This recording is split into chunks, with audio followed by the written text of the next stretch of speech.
सच के नुमाइंदे का सच हमने सुना। आइए अब आपकी मुलाकात एक ऐसे साहब से करवाते हैं जिन्हें हम जिन्स परस्तों और बच्चों के साथ बदफेली करने वाले अफराद के बारे वसी मुशाहिदा है। वो सही रास्ता छोड़ दिया। अल्लाह रब्बुल इज़्ज़त ने इंसान के लिए मर्द के लिए औरतें पैदा की, औरत के लिए मर्द पैदा किए। दीन के हवाले से देखा जाए, ह्यूमन राइट्स के हवाले से इसको देखा जाए, इंसानियत के हवाले से देखा जाए तो ये सब जुर्म है, गुनाह में आता है। मैं समझता हूँ कि मौलवियों का किरदार भी किसी हद तक है कि उन्होंने ना तो इस इशू को हाईलाइट किया, ना इसके बारे में आवाम को अवेयरनेस दी उन्होंने। और ये उन इलाकों में जहाँ पे आज़ादी नहीं है, जहाँ ख़वातीन बाहर निकलने उनको इजाज़त नहीं मिल रही होती, जहाँ को एजुकेशन नहीं है, उस हवाले से भी देखा गया उसका। और नौबत यहाँ तक पहुँचती है कि बावक़ात कत्ल गारत तक लोग पहुँच जाते हैं, कितने मर्डर हुए हैं।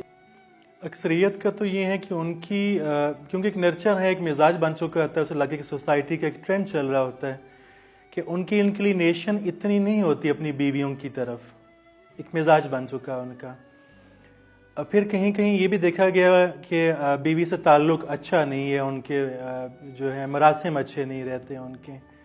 और फिर आप कह सकते हैं कि 5% केसेस ऐसे होते हैं कि जिसमें बीवियों को पता होता है कि उनके शौहर इस काम में इंडल्ज हैं और वो अपने साथ रखते हैं। तो हज़रों के बारे में कहा जाता है, पेशावर का एरिया के बारे में, पेशावर से आगे चले जाएं तो ये पहाड़ी पट्टी जो है, ये पठान रीजन जहाँ पे ये टैबलोज़ हैं, जहाँ पे ज़्यादा सख्ती है, जहाँ पे फीमेल्स के हवाले से मियाँ वाली के इलाका आप देख लें, उससे आगे डेरा इस्माइल ख़ान तक, तो इन इलाकों में हरीपुर का इलाका अब है इस तरफ, तो यहाँ पे ये ऐसे ट्रेंड पाया जाता है। इस्लाम में बदफेली और हम जिन्स परस्ती की सज़ा क्या है, ये मौलवी साहब कुछ यूँ बताते हैं। हज़रत लूत अलैहिस्सलाम की कौम के बारे में सबको मालूम है, तफासीर में मौजूद है, लेकिन जब इस्लाम के बारे में बात आती है तो मौलवी ने कभी नहीं बताया कि इस्लाम में भी इसकी कोई सज़ा मौजूद थी। हज़रत अबू बकर रज़ी अल्लाह ताला अन्हु के ज़माने में मालूम हुआ कि एक इलाका है, वहाँ पे एक शख्स लोगों से पैसे लेकर उनकी ख्वाहिशात पूरी करता है। तो सारे सहाबा करम ने मिलकर एक फ़ैसला किया और उस बंदे को वहाँ से पकड़ कर लाए उसको, और ज़िंदा आग में जला दिया गया जिसने ये अमल किया था।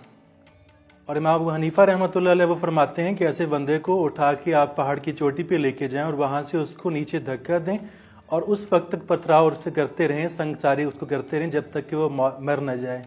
बचता है फिर उठा के ऊपर ले आएं और फिर उसको वहाँ से नीचे फेंका जाए। तो कभी मौलवी ये नहीं बताता क्योंकि वो खुद अक्सर इसमें इन्वॉल्व हैं और वो खुद फंसते हैं, कभी इसकी रिपोर्ट नहीं की गई। लेकिन उसके बाद फिर वो सोसाइटी कैसी है, वो इतनी बेहिस हो चुकी है कि ये चीज़ फिर दब जाती है और लोग आंखें बंद कर लेते हैं कि नहीं, ये जुर्म तो है ही नहीं, सोसाइटी में कुछ नहीं हो रहा। लड़कों के शौकीन हजरात शादी तो करते हैं, लेकिन अक्सर देखा गया कि उनकी शादियाँ बहुत लेट होती हैं क्योंकि उनको ज़रूरत महसूस नहीं हो रही होती, तो उनकी शादी में अक्सर लेट होती रहती हैं। और ये भी देखने में आया है कि अक्सर की औलाद नहीं हो रही।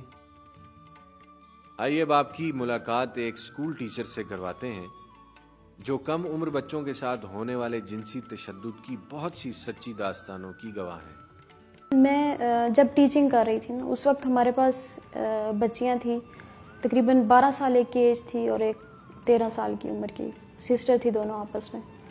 अब जब छुट्टियां हुई हैं, मतलब 3 माह की ना, उसी दौरान उनका किसी के साथ, किसी लड़के के साथ, अपने से बड़ी एज के लड़कों के साथ उनका कुछ रिलेशन बना है।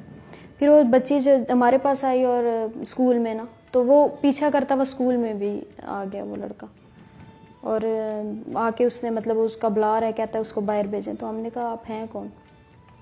तो कहता मुझे उससे काम है, आप उसको बाहर भेजें। खैर बाहर तो हमने नहीं भेजा। उसकी दूसरी सिस्टर आ गई, उसने कहा कि मैडम ये जो हमें परेशान करता रहा है और ये बाद में आपको बताऊंगी, अभी प्लीज़ आप लोग इसको अंदर ना आने दें, बस दरवाज़ा बंद कर दें। फिर उस वक्त तो हमने उसको किसी न किसी तरह से कवर करके फिर हम अंदर आए। और फिर जब डिटेल मालूम हुई, उनके वालिदैन भी फिर आए, उसकी वालदा, उन्होंने फिर सारी बात बताई कि हम लोग इतने ज़्यादा परेशान हैं कि अगर हम भाई को बताते हैं घर में तो इतना हंगामा खड़ा हो जाएगा कि किसी न किसी को, या वो उसको मार देंगे या फिर वो बदले में मतलब हमारे बेटों, और अच्छे लोग भी नहीं हैं। लेकिन मसला हमारी बेटी की ज़िंदगी का है कि हम ये बिल्कुल भी मतलब इसको किसी, और वो बच्ची जो है उसको पता ही नहीं है ना कि क्या, वो उससे हम पूछ रहे हैं कि क्या किया, तो उसको कहते हैं मैडम बस उन्होंने मुझे कहा था और मैं बस चली गई हूँ, मुझे नहीं पता कि क्या है। नौउम्र बच्चों और बच्चियों के साथ नाजायज़ जिस्मानी ताल्लुकात रखने वाले अफराद अक्सर औकात ब्लैक मेलिंग का सहारा भी लेते हैं। और वो बच्ची जो है वो मतलब कहीं उनके साथ उसने बुला फिसला के कहा कि आए कहीं पार्क में लेके जाता हूँ या फिर इस तरह से, तो वो बच्ची उनके साथ गई है पार्क में। वो तकरीबन 7 लड़कों का ग्रुप था जो बाद में हमें पता चला। और वहाँ पे फिर उन्होंने उस बच्ची की कुछ तस्वीरें उतार ली और उसके बाद फिर उस बच्ची को उन्होंने बाकायदा ब्लैकमेल करना शुरू कर दिया कि अगर आप हमारे साथ नहीं जाएंगी तो फिर हम ये तस्वीरें आपके भाई को दे देंगे या फिर घर में भेज देंगे।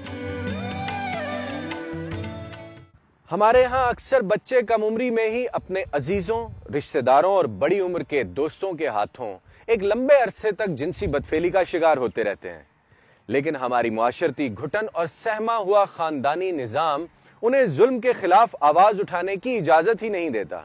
मैं अक्सर सोचता हूं कि ये नन्हे मुसाफिर कब तक अपने दुखों का बोझ उठाकर अकेले ही चलते रहेंगे। इनसे तो अपने स्कूल का बस्ता नहीं उठाया जाता। माँ बाप को अपने कीमती वक्त में से कुछ वक्त औलाद के लिए भी निकालना होगा, उनके दुखों को देखना होगा, उनके मसाइल को समझना होगा और उनके जख्मों का मरहम तलाश करना होगा। औलाद के मसाइल से दूरी बेनियाजी नहीं, बेहिसी है। अगर आप वतन अजीज में बच्चों पर होने वाले जिनसी और जिस्मानी तशद्दुद के मजीद वाक़यात देख सकते हैं, सुन सकते हैं और जानना भी चाहते हैं तो सच के सफर में मेरे साथ रहिएगा।